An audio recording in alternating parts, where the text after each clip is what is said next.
If you are a teacher, parent, administrator, student, and/or anyone who loves reconnecting children with nature, and you want to figure out how to cultivate learning gardens and nature-based curriculum, then this is the podcast, the Outdoor Classrooms podcast. My name is Victoria Hackett. I am the founder of Outdoor-Classrooms.com and the Secret Gardens Nature Classes. I love witnessing the magic that happens when children are playfully learning outdoors. Observing the return of wonder and curiosity when children are interacting with nature is pure magic.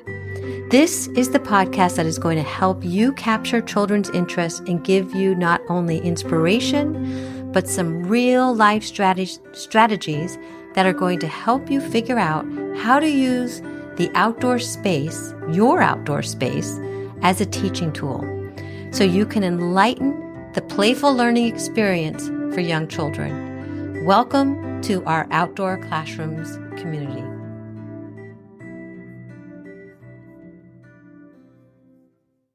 Unveil the future of education with our new Outdoor Classrooms teacher certification program. Are you ready to revolutionize the educational landscape? We're excited to present a groundbreaking and comprehensive program that empowers educators with the expertise to extend learning beyond the traditional classroom setting. In response to our community's call, the Outdoor Classrooms Teacher Certification Program is now available. Picture yourself teaching in an open-air classroom surrounded by serene beauty of nature, where students gain knowledge through immersive, real-world experiences. This certification program provides you with the essential tools to create dynamic and impactful outdoor learning environments. Whether you're a seasoned teacher or just beginning in your educational journey, this program offers a transformative experience that will elevate your teaching approach. Join the growing movement towards experiential and environmental learning. Enroll today, and together we'll chart a course towards an inspiring educational journey, one lesson at a time, under the open sky. What do you do next? You can visit our website at www.outdoor-classrooms.com, and you can either sign up, learn more,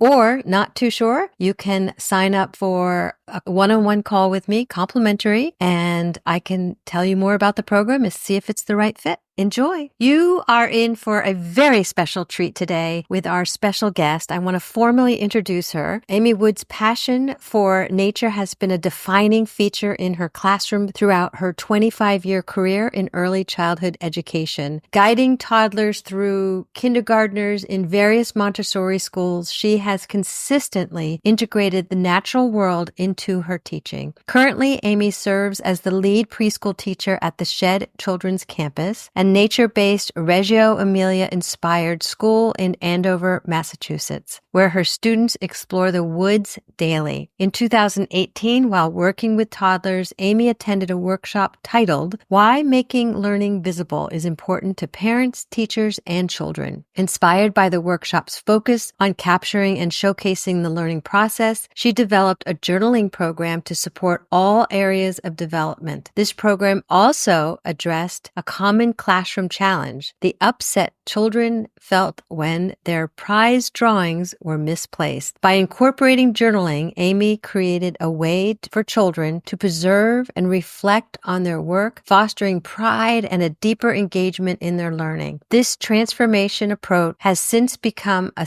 staple in her classrooms. Amy holds a Bachelor of Arts with a concentration in math and science from Wheelock College and a Master of Arts in Montessori Education from St. Catherine University. She also has Montessori credentials at both the infant, toddler, and early childhood levels, reflecting her deep expertise in child-centered education. Without further ado, Amy Wood. Hello, everybody. We are here talking. It's somewhat of an outdoor classrooms tour and talk, but we are actually specifically talking about the importance of a mark, nature-based journaling. And we have Amy Wood here, who is one of our circle members, and she is an extraordinaire in terms of this nature-based journaling journey. So welcome, Amy. I'm so glad to be here. Thank you for having me, Victoria. Absolutely. I would love to have you introduce yourself. And again, for those that are just listening on the podcast, this is a somewhat of an outdoor classrooms tour and talk, specifically talking about journaling. And we are going through some slides. So if you're just listening, we'll describe the slides as best we can. And for those that are in our circle membership, get to see the slides and really absorb this wonderful information. So again, thank you, Amy, for joining us. You're welcome. So nature has been in my heart since I was a little girl, and it's been just a wonderful experience to be able to be a teacher and share that with children. So my background, I've been a Montessori teacher for 20 years. I've transitioned into a Reggio-inspired school, which I felt like was a great balance of both. And I'm passionate about teaching nature education to children, photographing children, and come with 25 years experience in the field. And I'd like to share with you my journey in developing journaling and how that's gone for me over these last about 10 years. In 2011, I was a toddler teacher, and that school was going through the NAEYC accreditation, and we needed to create portfolios. And those portfolios showed pretty much the life of a child in a classroom, showing the different milestones that the children have reached over the course of the year. And those were very specific in making sure that we were meeting the benchmarks of NAEYC and being able to visibly show and document the children's learning. And over the years, I had thought about how can I make learning visible? Because I think that's so important. Children can't go home and tell their parents, this is what I did all day long at school. And I was noticing when I transitioned to another school, the children were getting very upset. The toddlers were getting very upset. They had made their marks on the page, and for some reason, it would get lost at the end of the day. There were a lot of tears, and I felt like I needed to streamline this process because I value marks. I value hearing the children's story, and a lot of the times the children will draw what they've experienced in life. And I did a deep self-reflection and figured out what can I implement in the classroom to support the children and, in the end, create a visible document. And that's where composition notebooks became part of our classroom. I had found a website teaching 2 and 3-year-olds, and she described journaling with young children. And her process was very teacher directed, but I took her ideas and implemented those in the classroom. Incredible. Incredible. Yeah, To do with such young children as well.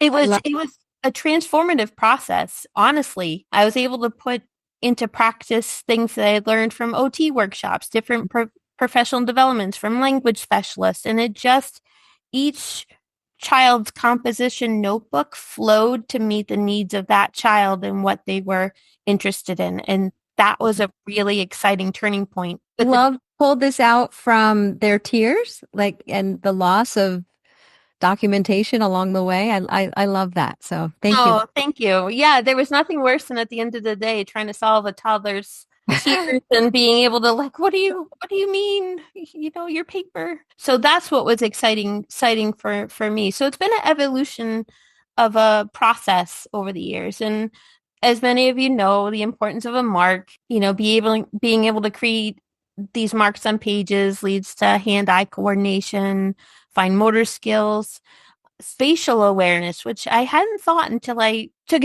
another deep dive into all of that. And I was like, oh, spatial awareness, how do I keep my marks on the page, and where do they go? Early literacy skills, cognitive development, and those early numeracy skills. And it allows a child that creativity, communication through their scribbles and drawings and that. And what was interesting, when I went to do a dive in 2015, the woman's blog post got me thinking about scribbling and what is a scribble?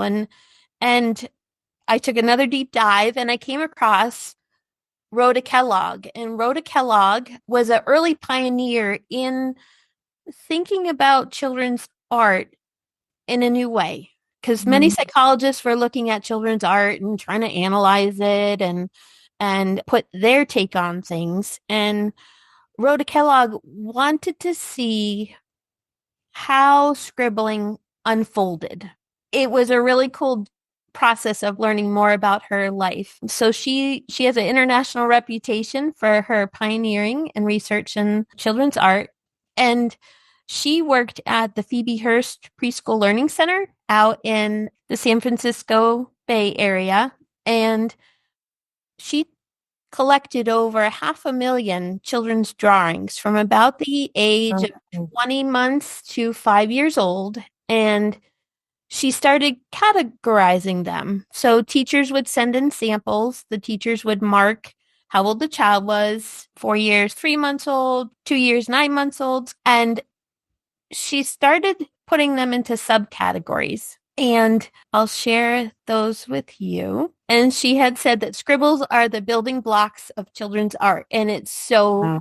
true. When they start making marks on the page, they're sharing with us their art process. So over the course of years, Rhoda Kellogg had written her first book, What Children Scribble and Why, back in 1955. And her research demonstrated that children follow predictable continuum of graphic development from scribbles to finger paints to basic forms, and that this development is universal across all cultures. She had Mm, people send in things from all different parts of the world, and through her selection of what she observed through their artwork, she was able to put together a chart. And through the analysis of the children's art, down at the bottom, you can see that there are 20 basic scribbles, starting with a dot, a line, working into curved lines,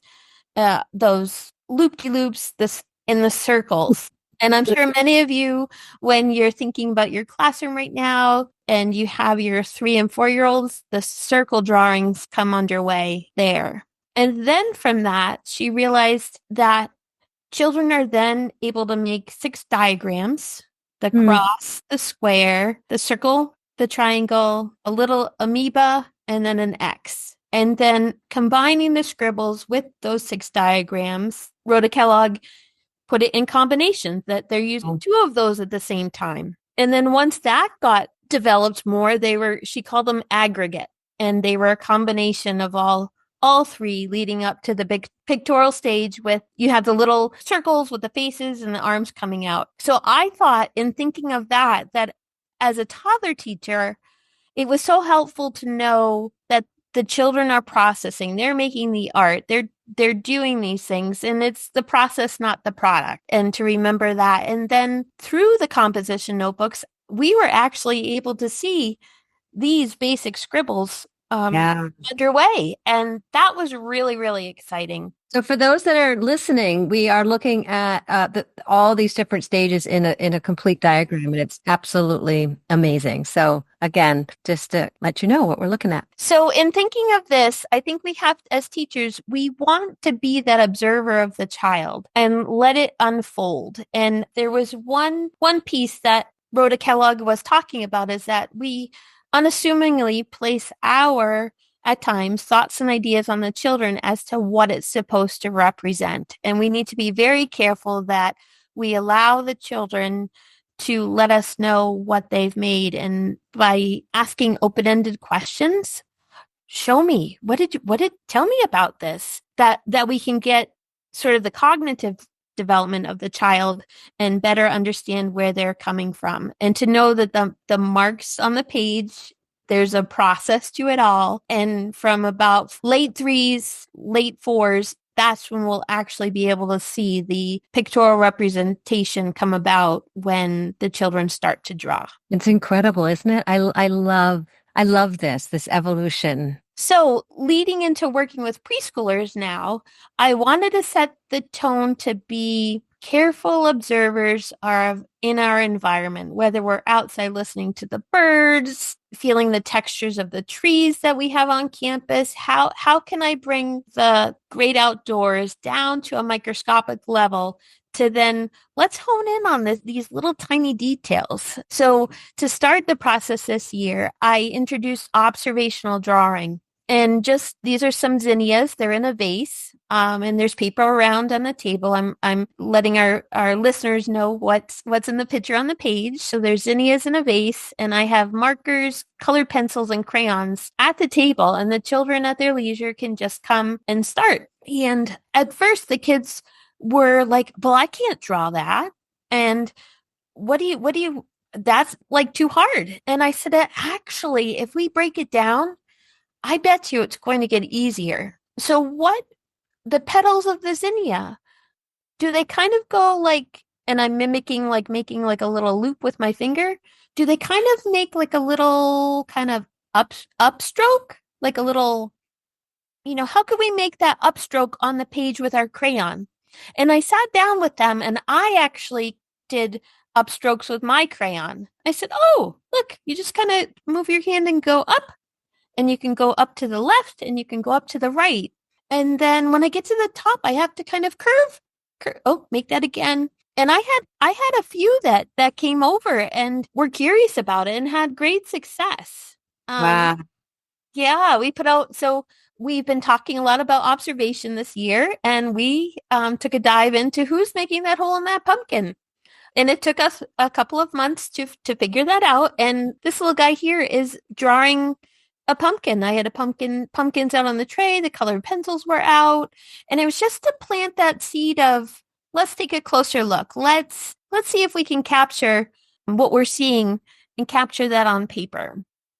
So then that led me to, well, how am I going to take all of this information and put it into a way to make the nature journaling extra special? We use like a portfolio.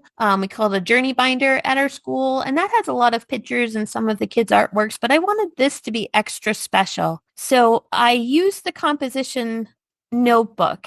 And what I learned with doing the composition notebook with the toddlers is that they really wanted me to write down everything that they said. So I would tape their picture that they drew on the right-hand side page and then do all of the writing and narrating of their stories on the left-hand side. So this is a video that's going to play, and it'll just show what the nature journaling notebooks look like in my classroom this year. So just those that are listening, we have a picture right underneath it. Beautiful. And marks. I love it. With your name. Yes, so as Victoria was saying, there's a vase of zinnias on the table along with a pumpkin, and I captured, this was my little guy Henry, and on the right hand side of the page there are purple scribble marks down the left hand side of the page. Oh, yeah. And on the right hand side there are orange scribble marks down the side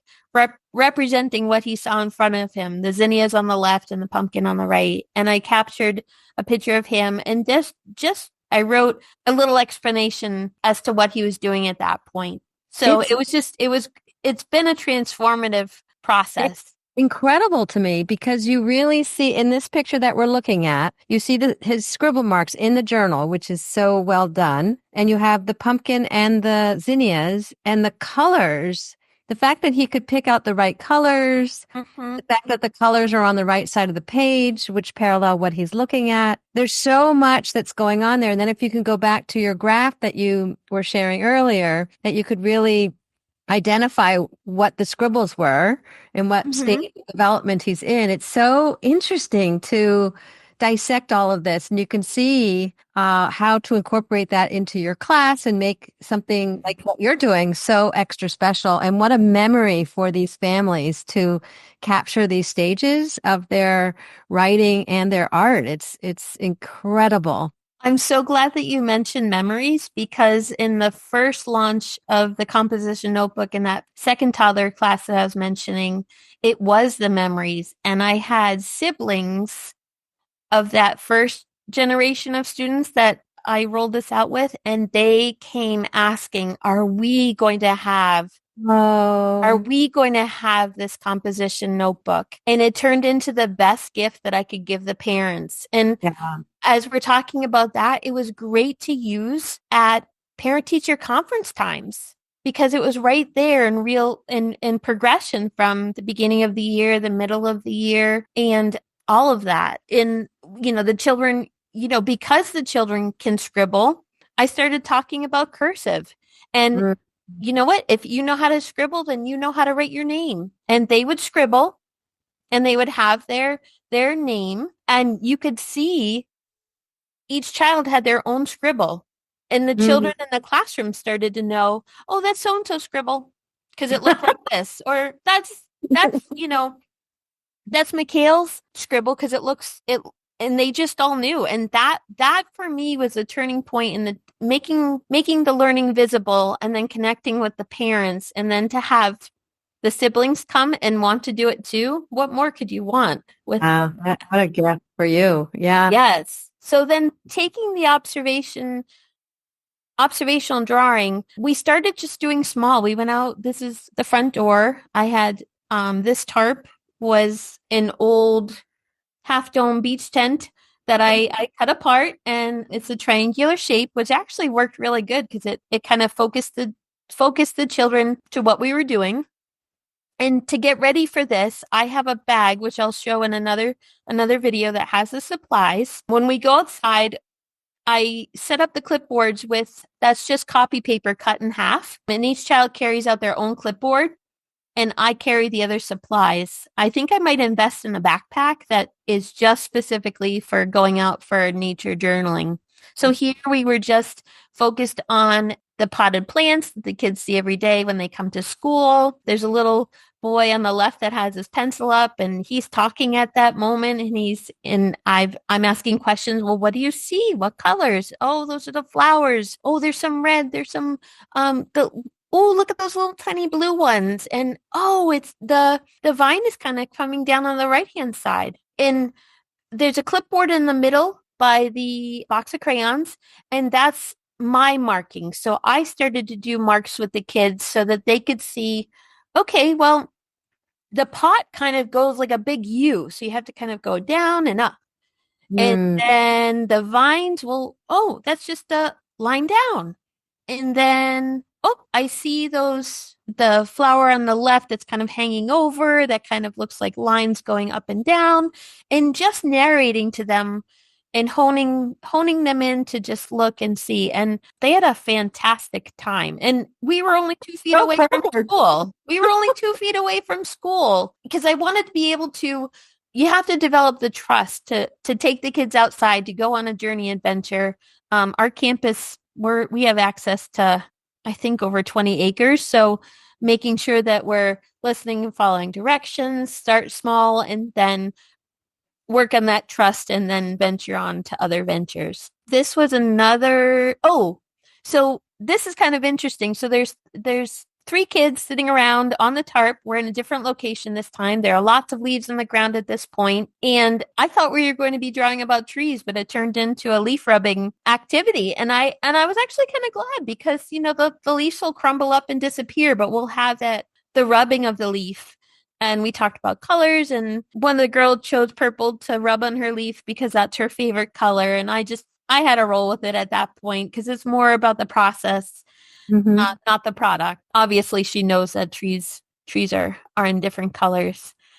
I took another group out, and this little guy, he was so excited. And for him, he's more of the physical building and engineering, and to sit down and use a mark and make marks is not his thing. But when we transitioned and brought it outside, he loves nature and he loves trees. So I was able to plant that seed of excitement and encouragement. And here he is, just proud. He made a pine tree. And for those of you that are watching, you can see the pine tree on the left-hand side of the screen with no needles on it.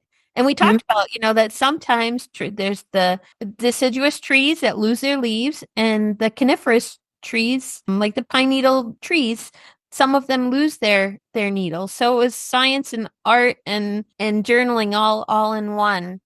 But also his skill in terms of making one line down and actually crossing the lines across.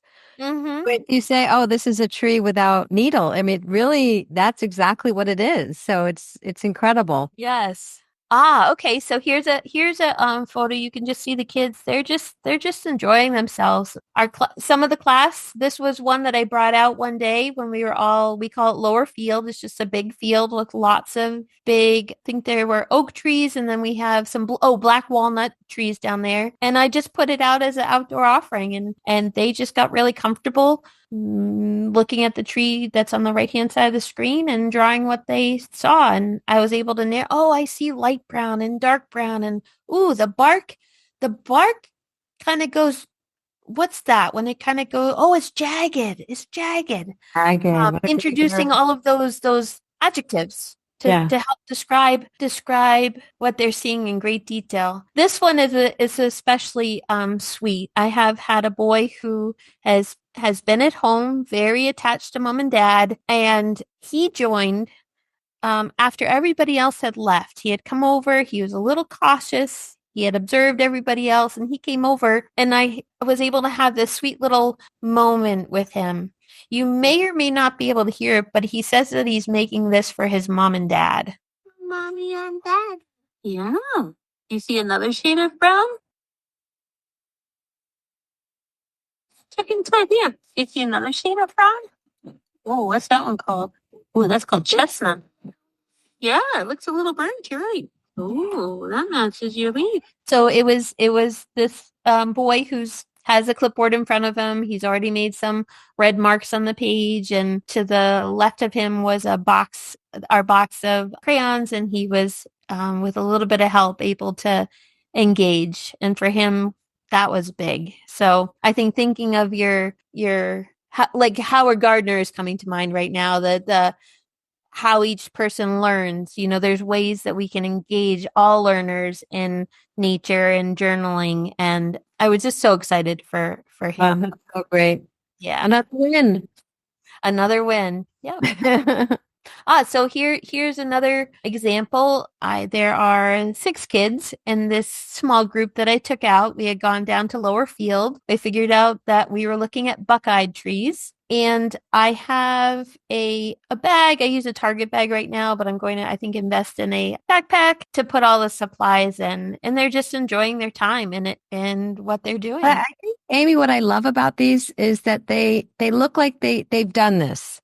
You've sort of quote unquote trained them. So it's not something, and it's something it looks like from the pictures that's something they look forward to. They're focused, they're attentive, and it looks like they're kind of into it and they know what to expect. Yes, yes. We had talked, I had set them up and oh, I have someplace special I want to take you. We're going to stay close to one another. We're going to be scientists and artists and let's go on a discovery together. I will say that this group is a really great group. They're great listeners.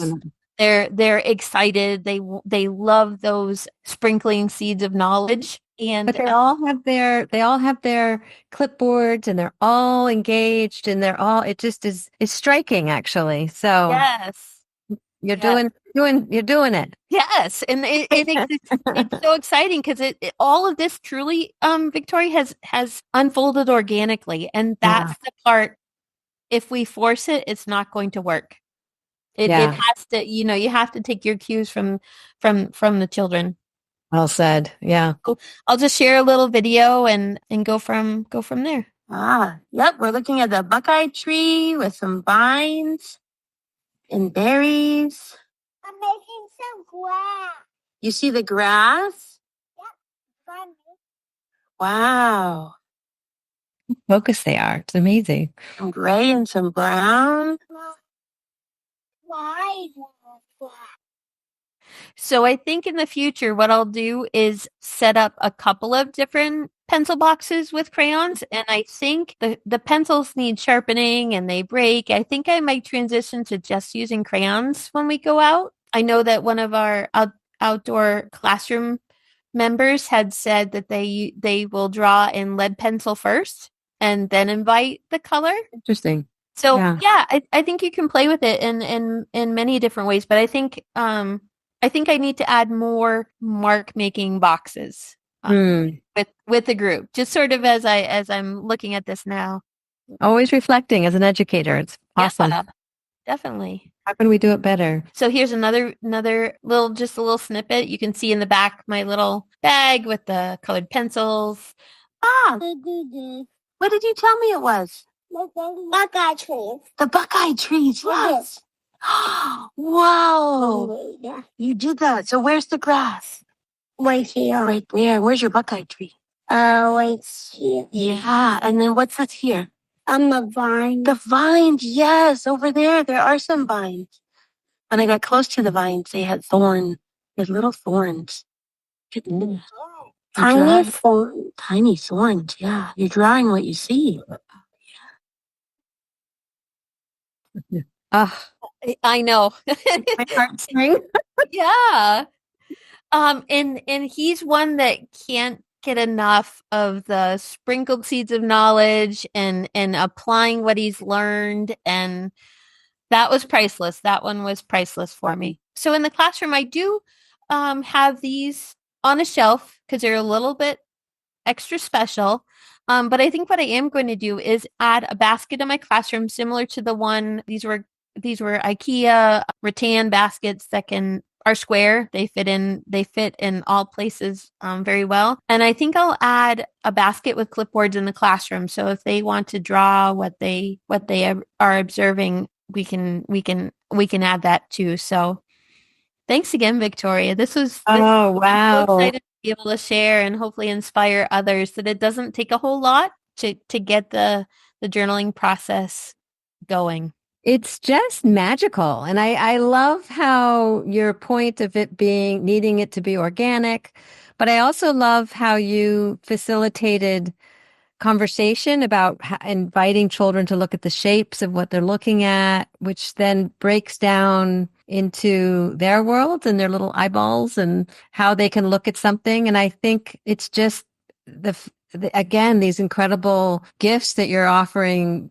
not only the children, but their families. And it's just amazing. I thank you so much for sharing your process. And I know for sure that there'll be many, many more educators working with young children and not thinking twice about it. Like you think, oh, they're too young or whatnot. But after listening to this, I think it's and seeing the true blue young children making their marks, and that's where it all starts. So I thank you for your work. I thank you for putting this whole incredible presentation together and inspiring so many other educators in our community. You're welcome. Is there anything else before we go that you'd like to share and share with our community that we might have missed? I think just have it be organic, like we've been talking about. I think taking the children's lead is so important. They'll feel more invested when we've invested in them. Oh, the children brought in pine needles from outside and we had those in a vase and it was an observational drawing that they were able to do. And just be in awe of them. Just Yeah. get excited about the rocks that they bring you.